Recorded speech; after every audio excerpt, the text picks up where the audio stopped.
আজিৰ দিনটো হৈছে আমাৰ বাবে আটাইতকৈ সুখৰ দিন, আনন্দৰ দিন।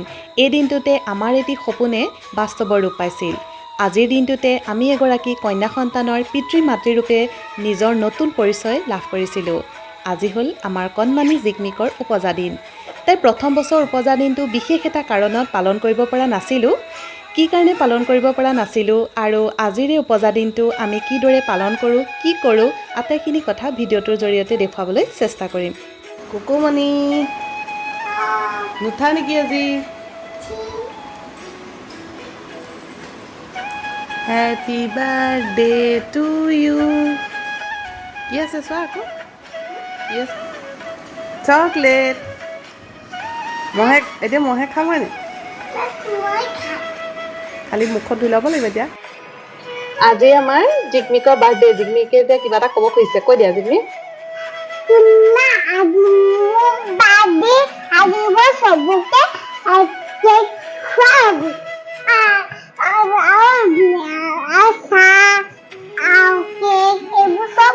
এইবিলাক খাবা?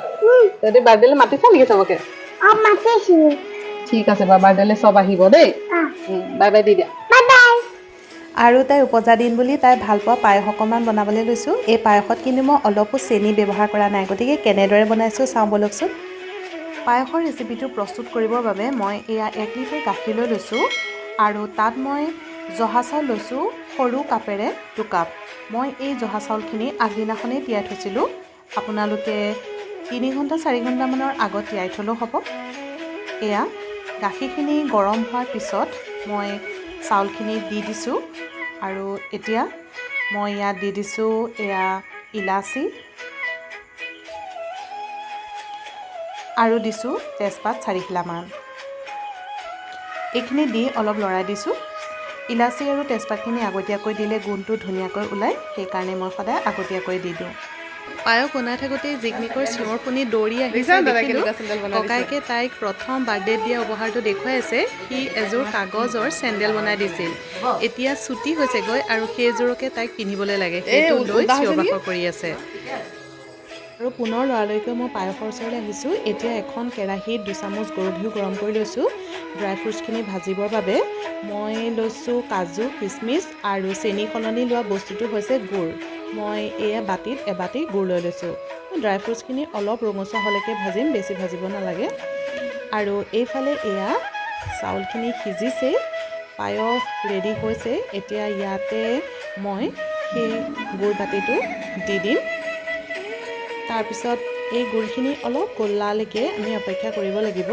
তেতিয়া এই পায়সৰ কালাৰটো ধুনীয়াকৈ চেঞ্জ হৈ যাব। এয়া চাওক, আৰু ইয়াতে মই সেই ভাজি থোৱা ড্ৰাই ফ্ৰুটছখিনি দি দিছোঁ। আমাৰ গুড়ৰ পায়স ইতিমধ্যে ৰেডি হৈ গ'ল। আৰু এনেকৈ মই কেইটামান কিচমিচ ওপৰত দি সজাই দিছোঁ। আপোনালোকে আন ড্ৰাই ফ্ৰুটছো ব্যৱহাৰ কৰিব পাৰে। আৰু দেউতাকে কীৰ্তন পাঠ কৰা দেখি তাইও এয়া গোসাঁইঘৰৰ সন্মুখত বহি প্ৰাৰ্থনা কৰিবলৈ ধৰিছে। প্ৰাৰ্থনা কৰি উঠিয়ে দৌৰ মাৰিছে আইতাকৰ ওচৰলৈ, আইতাকৰ ওচৰত জিকমিক। আমি যিহেতু মোৰ মাৰ ঘৰত থাকোঁ, দেউতা ঢুকোৱাৰ পাছত আমি ভাড়াঘৰৰ পৰা ইয়ালৈ গুচি আহিলোঁ। গতিকে ইয়াত কোনো ধৰণৰ ধৰ্মীয় কাম কৰা হোৱা নাছিল। সেয়েহে তাই উপজা দিনত শিৱ পূজা এভাগ পতাৰ কথা চিন্তা কৰিলোঁ।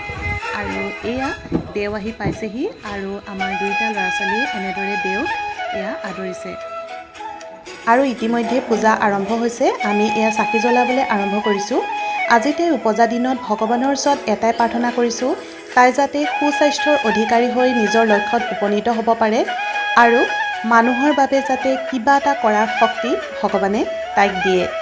পূজা সামৰাৰ পিছতে ওলালহি আকৌ আমাক যেতিয়াই প্ৰয়োজন হয় তেতিয়াই শাক পাচলি যোগান ধৰা এই দাদাজন।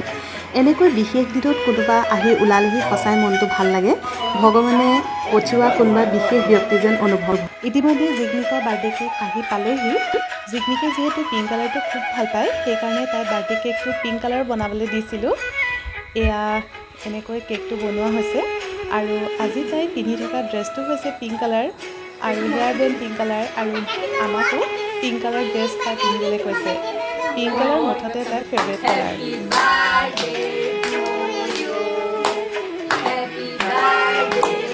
তাই প্ৰথম বছৰ উপজা দিনৰ সময়ত দেশত কৰোনা মহামাৰীয়ে ব্যাপক ৰূপ ধাৰণ কৰি থকাৰ বাবে উপজা দিনটো পালন কৰা হোৱা নাছিল।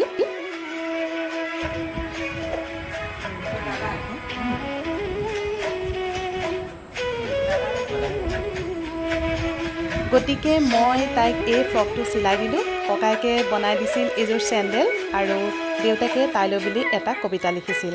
আজিলৈ ইমানেই, পুনৰ লগ পোৱাৰ প্ৰতিশ্ৰুতিৰে আপোনালোকৰ পৰা বিদায় মাগিছোঁ।